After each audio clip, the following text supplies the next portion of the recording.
مرکز کی شان و شوکت احمد رضا کی رنگت،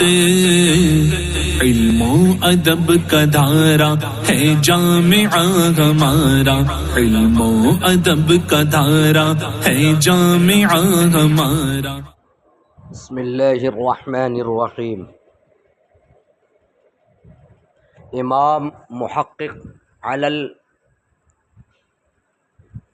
امام محقق علامہ قاسم بن قطلوب اغا نے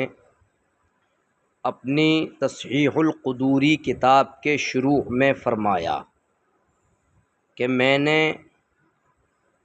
اس شخص کو دیکھا، ایسے لوگوں کو دیکھا کہ جس نے ہمارے پیشواؤں کے مذہب میں خواہشات پر عمل کیا،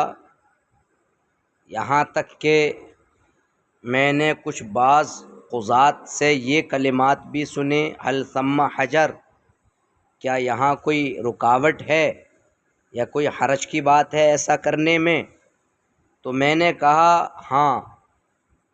خواہش نفس حرام ہے اور راجح کے مقابلے میں مرجوح یہ عدم کے درجے میں ہے، اور بنا مرجح کے متقابلات میں ترجیح یہ ممنوعات شرعیہ سے ہے، لہذا تشہی پر اور خواہش نفس پر عمل نہیں کرنا ہے، بلکہ جو شریعت کا تقاضا ہے اس شریعت کے تقاضے کے حساب سے عمل کرنا ہے۔ اور پھر یعمری کی کتاب الاصول میں بھی یہ ہے کہ انہوں نے یہ کہا ہے، جس کا خلاصہ یہ ہے کہ جو دو مشہور روایتوں یا دو مشہور قولوں پر مطلع نہ ہوا، کسی ایک قول پر، دو روایتوں میں سے کسی ایک روایت پر، یا دو مشہور اقوال میں سے کسی ایک مشہور قول پر جو مطلع نہ ہوا، تو اب اس شخص کے لیے دونوں میں سے جس پر چاہے بنا کسی ترجیح میں نظر کیے ہوئے تشہی کے ساتھ حکم لگانا، اور جس پر چاہے حکم لگانا جو چاہے، یہ روا نہیں ہوگا۔ سمجھ میں آئی بات؟ اور امام ابو عمرو نے آداب مفتی کے اندر یہ فرمایا کہ آپ کو یہ بات پتہ ہونی چاہیے کہ جو شخص اس بات پر اکتفا کرے کہ اس کا کوئی فتویٰ یا اس کا کوئی عمل کسی قول کے یا مسئلے کی کسی صورت کے موافق و مطابق ہو، اور وہ اقوال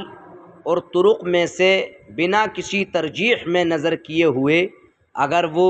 مطلب یہ ہے کہ عمل کر رہا ہے، تو اس نے نادانی سے کام لیا اور اجماع کے خلاف کیا۔ سمجھ میں آئی بات؟ اس نے جو ہے اجماع کے خلاف کیا۔ اسی لیے یہ بھی علامہ سلیمان بن خلف باجی مالکی جو بہت بڑے فقیہ ہیں، انہوں نے یہ نقل کیا کہ ان کے عہد میں ایک واقعہ رونما ہوا، تو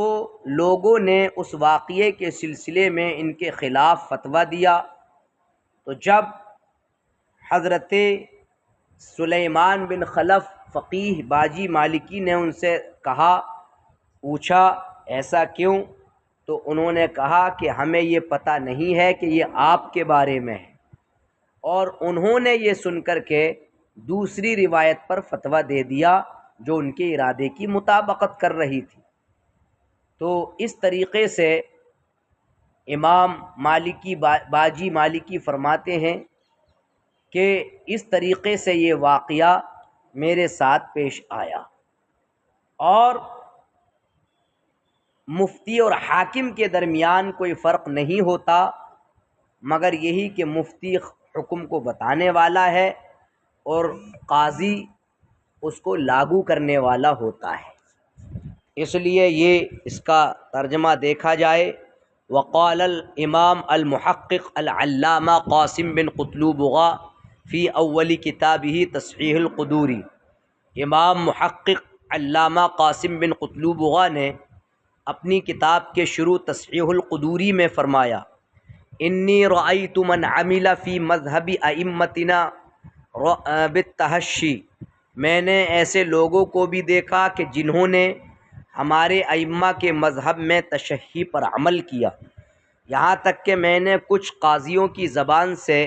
حل ثم حجر کا لفظ بھی سنا۔ کیا حرج ہے یا کیا رکاوٹ ہے؟ یہاں کوئی کیا رکاوٹ ہے؟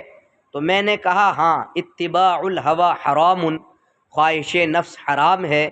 والمرجوح فی مقابلۃ الراجح بمنزلۃ العدم، اور راجح کے مقابلے میں مرجوح یہ عدم کے درجے میں ہے، اور متقابلات میں مرجح کے بغیر ترجیح یہ ممنوعات میں سے ہے۔ اور یعمری کی کتاب الاصول میں کہا، من لم یطلع علی المشہور من الروایتین او القولین فلیس له التشہی والحکم ما شاء منہما من غیر نظر فی الترجیح، جس نے مشہور پر یعنی دو روایتوں میں سے مشہور پر جو مطلع نہ ہو سکا، یا دو اقوال میں سے کسی مشہور قول پر مطلع نہ ہوا، تو اب ان میں سے جس پر چاہے وہ اپنی خواہش نفس سے حکم لگائے، یہ اس کے لیے روا نہیں ہوگا نظر میں ترجیح کیے بغیر۔ امام ابو عمرو نے آداب مفتی کے اندر یہ کہا، تم جان لو کہ جو شخص اس بات پر اکتفا کرے کہ اس کا فتویٰ یا اس کا عمل کسی قول یا کسی مسئلے کی صورت کے مطابق و موافق ہے، اور اقوال متعددہ اور وجوہ متعددہ میں سے جس پر چاہے عمل کرے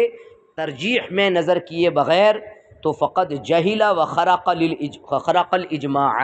اس نے نادانی سے کام لیا اور اجماع کے خلاف کیا۔ وحکل باجی، اور علامہ فقیہ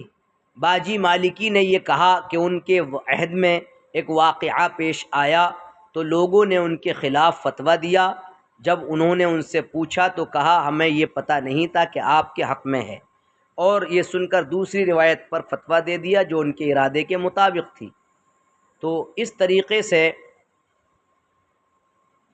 یہ بات حضرت باجی مالکی نے کہا کہ یہ بات ناجائز ہے، اور اصول الاقضیہ میں کہا کہ مفتی اور حاکم کے درمیان فرق یہی ہے کہ مفتی حکم کو خبر دینے والا ہے حکم کی، اور قاضی اس کو لازم اور لاگو کرنے والا ہے۔